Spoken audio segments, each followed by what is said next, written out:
maghrib menjelang isya ini untuk bersama-sama kita menjalankan daripada perintah baginda Nabi Muhammad sallallahu alaihi wasallam, yaitu kita bersama-sama menuntut akan ilmu yang telah diajarkan oleh baginda Nabi Muhammad sallallahu alaihi wasallam. Salawat dan salam selalu kita haturkan keharibaan junjungan kita baginda Nabi Muhammad sallallahu alaihi wasallam, yang sama-sama kita muliakan dan yang kita hormati, yaitu para pengurus daripada Masjid Darul Ibadah, dan juga wabil khusus salam ta'zim dan penghormatan ini kami sampaikan kepada Al-Ustaz Yashir. Mudah-mudahan daripada semua ini, mudah-mudahan daripada pengurus masjidnya, daripada para ulamanya, habaibnya, tokoh masyarakat yang hadir, mudah-mudahan Allah panjangkan umurnya, Allah sehatkan badannya, Allah menangkan di dalam dakwahnya, amin ya rabbal alamin. Alhamdulillah, kita kembali dapat berjumpa, bersilaturahim kembali, yang mana ada kurang lebih 3 minggu yang lalu kita hadir di sini. Alhamdulillah, Allah izinkan, Allah takdirkan kembali kami dapat hadir ke sini di dalam menjalin hubungan silaturahim yang pertama-tama.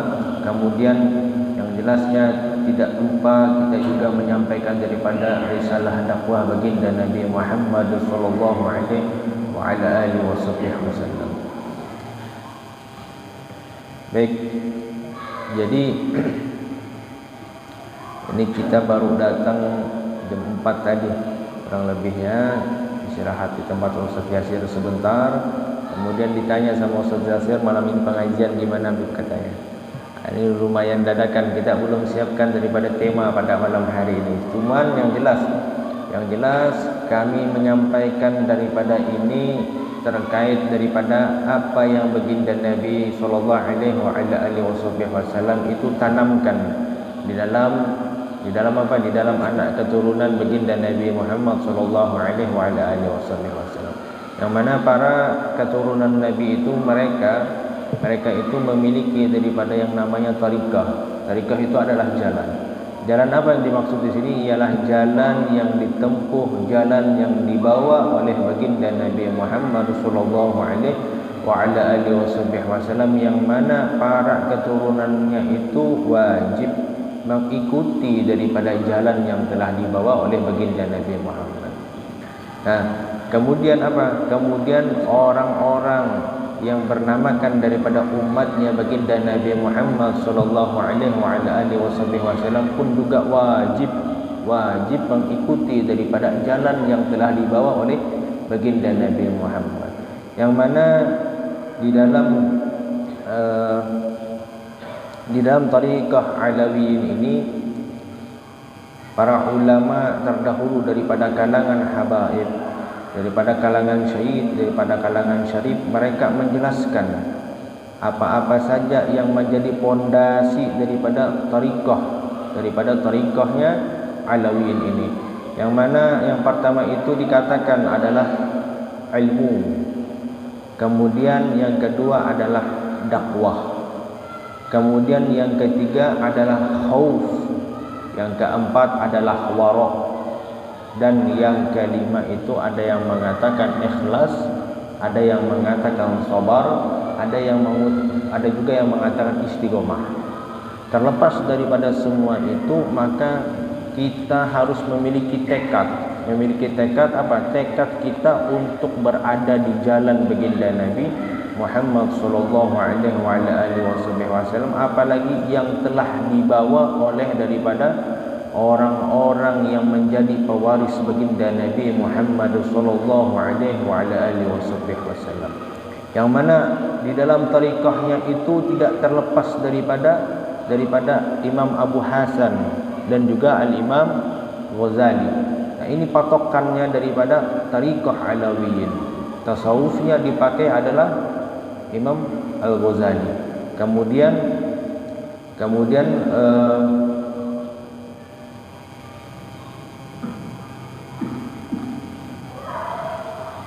syariatnya mereka memakai daripada Abu Hasan As-Sazali. Nah, yang mana kedua orang ini adalah pembesar daripada para ulama kita terdahulu, yang mana kita pun pada hari ini berpatokan kepada mereka. Makanya kalau sudah dibacakan oleh para habaib, para tuan guru kita, para ulama itu, kalau sudah dibacakan daripada Ihya Ulumuddin, maka itu berbicara tentang hati, yang mana insyaAllah apabila kita hadir di majlis Ihya Ulumuddin, maka insyaAllah keluar kita daripada majlis tersebut dengan hadirnya kebersihan hati. Tidak ada kita yang mengikuti daripada majlis Ihya Ulumuddin itu, kembali kita daripada majlis itu penuh dengan kekotoran hati. Tetapi dengan keluarnya kita daripada majlis tadi, yaitu dengan keluarnya kita bersama dengan kebersihan hati yang telah diajarkan kepada kita, bagaimana menata hati agar hati kita tidak menjadi kotor, agar hati kita tidak memiliki penyakit, tidak ada yang namanya iri dengki, tidak ada yang namanya hasud dan lain semacamnya. Maka itu tadi, kembali kepada poin awal, kita harus kembali berpegang teguh kepada apa yang telah dibawa oleh baginda Nabi Muhammad sallallahu alaihi wasallam. Jadi kita baca sedikit tentang riwayat tariqah mereka. Tariqat mereka ialah ilmu, amal dan dakwah. Ilmu mengenal Allah, beramal karena Allah dan mengajak kepada Allah. Apakah yang kita temui daripada pewaris-pewaris Nabi ada yang mengajarkan untuk tidak dekat kepada Allah? Adakah daripada mereka para habaib, para ulama sekalian yang tidak mengajarkan, tidak menggiring kita agar tidak kepada Allah? Semuanya mengajarkan kita, membawa kita agar kita menuju kepada Allah Subhanahu wa taala. Pemimpin mereka ialah Al-Mustafa, yaitu baginda Nabi Muhammad. Panutan mereka adalah para sahabat Nabi, tali pegangan mereka adalah keluarga Nabi. Perilaku mereka berada di bawah bimbingan para guru. Inti amalan mereka adalah keikhlasan, pondasinya adalah kejujuran, dan pagarnya adalah mutaba'ah atau mengikuti daripada apa yang telah dibawa pendahulunya, yaitu baginda Nabi Muhammad sallallahu alaihi wasallam. Mereka selalu yang terbaik di dalam beramal, teliti di dalam setiap keadaan, selalu memiliki kemauan yang teguh, selalu lapang dada kepada masyarakat yang awam, selalu memperhatikan perkara hati, selalu memperbaiki niat dan tujuan. Mereka tidak sibuk selain kepada Allah dan tidak pernah bergantung kepada selain Allah. Kenapa mereka tidak pernah bergantung kepada selain Allah? Kita perumpamakan seperti ini. Kita ambil contoh seperti ini. Kita adalah orang yang lemah. Kita adalah orang yang lemah, yang mana semua yang di atas muka bumi ini melainkan ketentuan daripada Allah. Kita umpamakan seperti ini adalah sebuah tembok. Nah, ini adalah sebuah tembok. Kemudian di depan tembok ini adalah bantal. Di depan bantal ini adalah seorang makhluk, misalkan manusia. Kita bersandar ini kepada bantal, apakah kepada tembok? Ini manusia yang bersandar ke bantal ini dan ke tembok ini, itu orang tadi bersandar kepada bantal atau kepada tembok? Nah, kira-kira kepada bantal atau kepada tembok?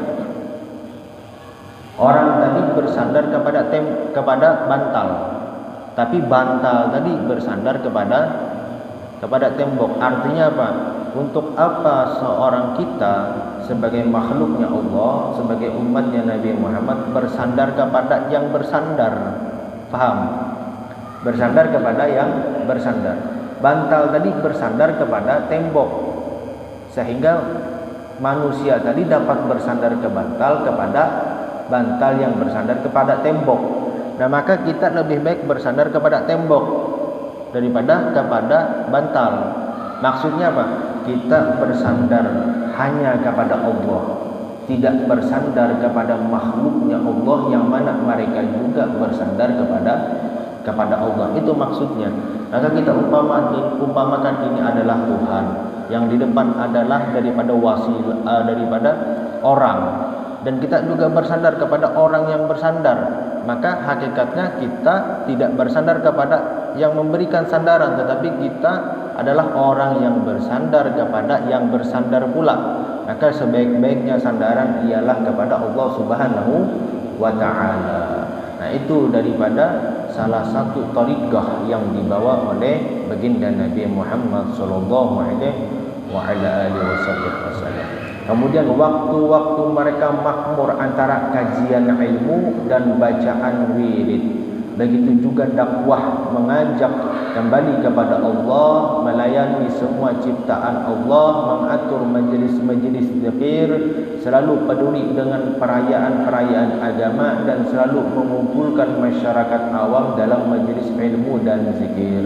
Guna apa? Guna untuk menyampaikan risalah dakwah baginda Nabi Muhammad sallallahu alaihi wasallam.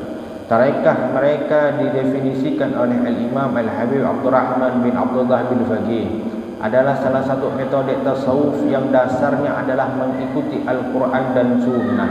Bagian pokoknya adalah berkebutuhan yang tulus dan bersaksi atas anugerah Allah, yaitu patuh terhadap nas, yaitu terhadap sumber hukum dengan cara tertentu dan menyempurnakan prinsip-prinsip untuk dekat kepada pencapaian. Sampai pada ucapan beliau, penampilan luar mereka adalah apa yang dijelaskan oleh Al-Imam Ghazali tentang ilmu dan amal pada metode yang bijaksana, dan bagian batin mereka adalah apa yang diterangkan oleh Al-Imam As-Sajili tentang realisasi kebenaran dan abstraksi tauhid. Sebagian besar perjuangan mereka adalah ketekunan di dalam penyucian hati, selalu bersiap menerima pemberian yang dapat mendekatkan mereka pada jalan yang benar, dan selalu mendekat kepada Allah dengan setiap amalan dalam berkawan dengan orang-orang yang selalu membimbing kepadanya. Nah, ini yang dijelaskan oleh Al-Imam Al-Habib Abdurrahman bin Abdullah bin Faqih tentang daripada definisi tarekat mereka, yaitu sa'adatuna, para habaib, para syara'i, para syarif, para sayyid. Yang mana tarekat ini dijalankan oleh para ulama-ulama kita, wabil khusus ulama-ulama kita Kalimantan. Yang mana mereka itu kalau sudah ulama-ulama kita berbicara mengenai ilmunya, berbicara mengenai amalannya, berbicara tentang bagaimana hubungannya kepada Allah, bagaimana hubungannya kepada Rasulullah, hubungan mereka adalah hubungan yang istimewa kepada Allah dan Rasulullah sallallahu alaihi wasallam.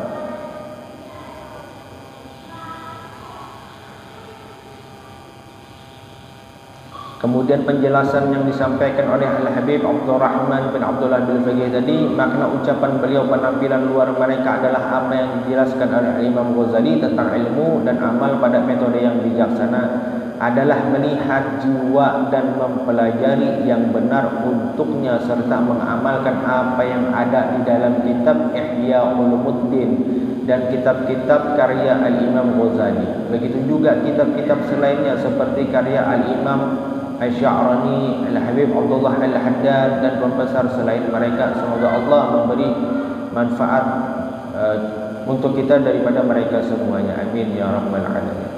Adapun makna ucapan beliau dan bagian batin mereka adalah apa yang diterangkan oleh Al-Imam As-Sajili tentang realisasi kebenaran dan abstraksi tauhid, adalah melihat kebenaran pada langkah pertama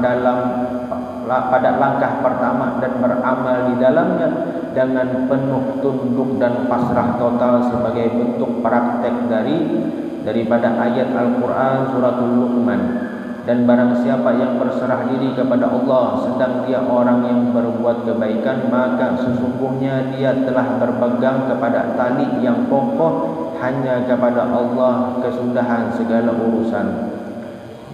Kemudian selesai penjelasan singkat dari Al-Imam Al-Habib Idrus bin Umar Al-Habsyi mengomentari daripada ucapan Al-Habib Abdurrahman bin Abdullah bin Fiqih, tarekat-tarekat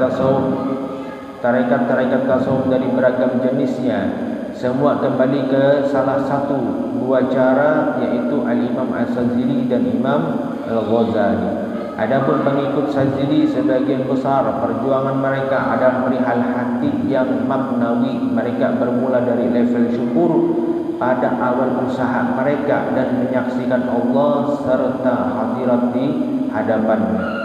Adapun pengikut Ghazali bermula dengan zahir terlebih dahulu, berjuang dalam amal-amal zahir yang kemudian dikaitkan dengan ilmu. Maka tarekat Alawiyah ini adalah penggabungan antara cara Al-Imam As-Sazili dan Al-Imam Al-Ghazali, sehingga ilmu dan mujahadah zahir terlaksana dan perkara-perkara hati serta masuk dalam level syukur dan bahagia juga terlaksana. Dari sinilah muncul pernyataan tentang tariqah Bani Alawi bahwa zahirnya Ghazali dan batinnya adalah Sazili. Nah, ini yang patut kita ambil contoh daripada para pendahulu kita, betul?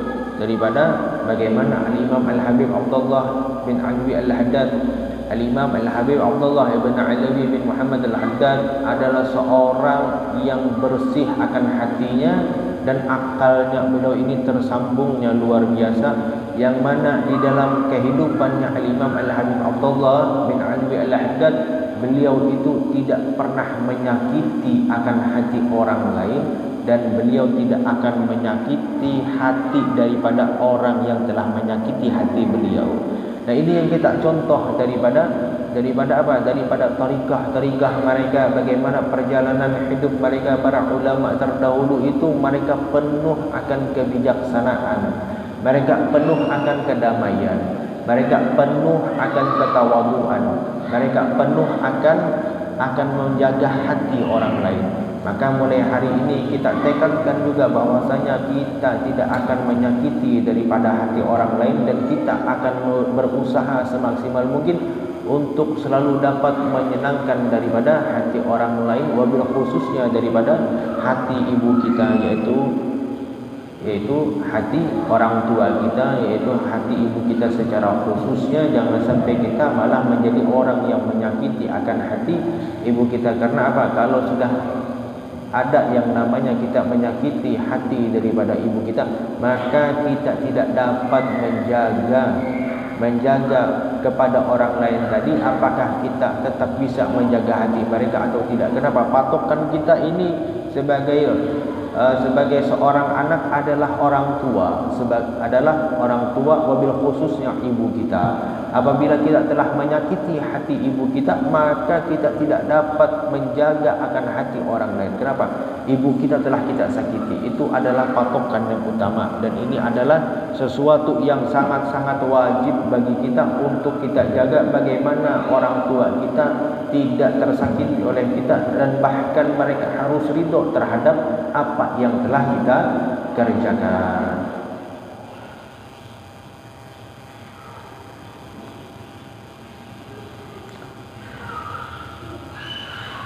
Jadi tarikah Alawi, jadi hal yang pertama yaitu ilmu. Ya, kita sambung sedikit. Hal yang pertama yaitu ilmu, yaitu yang diakui oleh syariat, dan itu adalah tafsir, hadis, fikih dan ilmu pendukungnya. Jadi ilmu itu adalah dasar kebahagiaan dunia akhirat, karena hal terbesar dalam hak manusia adalah kebahagiaan abadi di negeri akhirat. Memandang Allah yang maha mulia, dekat dengannya di surga-surganya yang penuh kenikmatan, dan sesuatu yang paling afdal adalah perantara untuk sampai kepadanya. Sedangkan hal itu tidak dapat dicapai kecuali dengan ilmu dan amal, dan tidak akan sampai kepada suatu amalan kecuali dengan ilmu sebagai cara untuk beramal. Mereka para saadah itu merupakan sumurnya ilmu dan telah sampai pada kedudukan yang tinggi. Yang kedua yaitu beramal dengan ilmu, itu adalah ibadah yang merupakan hasil daripada ilmu. Untuk itulah diciptakan langit-langit dan bumi, seperti dalam firman Allah, aku tidak menciptakan jin dan manusia melainkan agar mereka beribadah kepadaku. Maka cukuplah ayat ini sebagai bukti kemuliaan ibadah dan keharusan untuk kembali kepadanya. Yang ketiga adalah wara'. Wara' ialah ungkapan dalam menjaga dari segala sesuatu yang mengandung kejahatan dan penyimpangan syar'i atau isu berbahaya atas dasar ilmu tanpa adanya penjelasan. Yang dimaksudkan wara' ialah berhati-hati. Berhati-hati di dalam mengambil tindakan agar kita tidak terjerumus ke dalam sesuatu yang dapat membinasakan kita. Dan yang keempat ialah khauf, yaitu adalah rasa takut, yaitu lawan rasa aman. Hakikatnya adalah seperti ungkapan Al-Imam Ghazali, sakit dan membaraknya hati karena harapan yang tidak menyenangkan di masa depan itu merupakan hasil dari tanda-tanda mengenal akan Allah, seperti dalam firman-Nya, di antara hamba-hamba Allah yang takut kepadanya hanyalah para ulama. Dan yang kelima ialah ikhlas, yaitu penyucian setiap amalan, baik hati dan jasad, dari segala kotoran. Nah, inilah daripada tariqah, daripada apa yang dibawa oleh baginda Nabi Muhammad dan dijalankan oleh para sa'adah ba'alawi. Makanya disebut dengan tariqah alawiyin, yang berdasarkan daripada Al-Imam Alawi bin Ubaidillah bin Ahmad Al-Muhajir. Nah, maka sebaik-baik daripada tariqah dikatakan para ulama adalah tariqahnya para alawi. Maka kalau kita lihat daripada 5 pondasi tadi, yang pertama ialah ilmu, yang kedua adalah amal, yang kemudian yang ketiga adalah wara', yang keempat adalah khauf, dan yang kelima adalah ikhlas. Apakah mereka itu di dalam lingkungan yang salah? InsyaAllah mereka berada di dalam lingkungan yang benar, dan seharusnya kita berpegang teguh kepada mereka pada hari ini sampai nanti yaumil akhir. Karena InsyaAllah sebaik-baik daripada pewaris baginda Nabi Muhammad, yaitu para sa'adah, para keturunan Nabi Muhammad dan para ulama yang lurus. InsyaAllah. Isya jam berapa Ustaz?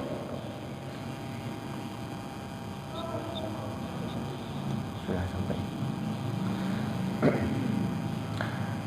Baik, 3 menit lagi isya ya. Kita tutup setelah ini.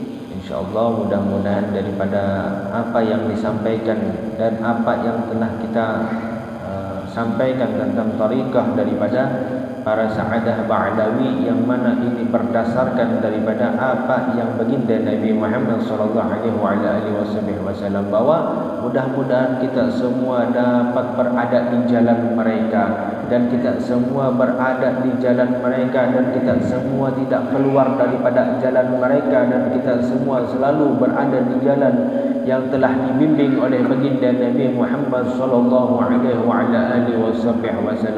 Ya Allah, daripada majlis ini, Ya Allah, kami memohon kepada Engkau, jangan jadikan kami, Ya Allah, daripada orang-orang yang terlantar, daripada orang-orang yang jauh daripada surganya Engkau. Ya Allah, kumpulkanlah kami, Ya Allah, di yaumil akhir kelak. Ya Allah, kumpulkanlah kami, Ya Allah, di surga nanti bersama baginda Nabi Muhammad SAW. Ya Allah, kami adalah orang yang banyak dosa. Dengan berkah baginda Nabi Muhammad SAW, maka hapuskanlah daripada dosa-dosa kami, Ya Allah.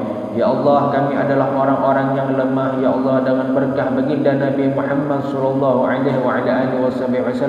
jadikanlah kami orang-orang yang kuat. Ya Allah, jadikanlah kami orang yang kuat di dalam mentaati daripada perintah Engkau, dan jadikanlah kami orang-orang yang kuat daripada menjauhi daripada apa yang telah Engkau larang. Ya Allah, dengan berkah daripada kewujudan baginda Nabi Muhammad sallallahu alaihi wasallam, terimalah daripada doa kami ini, Ya Allah, dan jadikanlah kami daripada sebaik-baiknya umat, Dan ya Allah, apabila kami memiliki daripada dosa yang begitu banyak, tidaklah kami keluar daripada masjid ini ya Allah, tidaklah kami keluar daripada tempat ini ya Allah, melainkan daripada semua dosa-dosa kami Engkau hapuskan ya Allah. Dosa-dosa daripada kedua orang tua kami Engkau hapuskan ya Allah. Dosa-dosa daripada keluarga kami Engkau hapuskan ya Allah. Dosa daripada seluruh umat baginda Nabi Muhammad, kaum muslimin wal muslimat ya Allah, Engkau hapuskan ya Allah, bihaqqi Sayyidina Muhammad sallallahu alaihi wa ala alihi wasallam.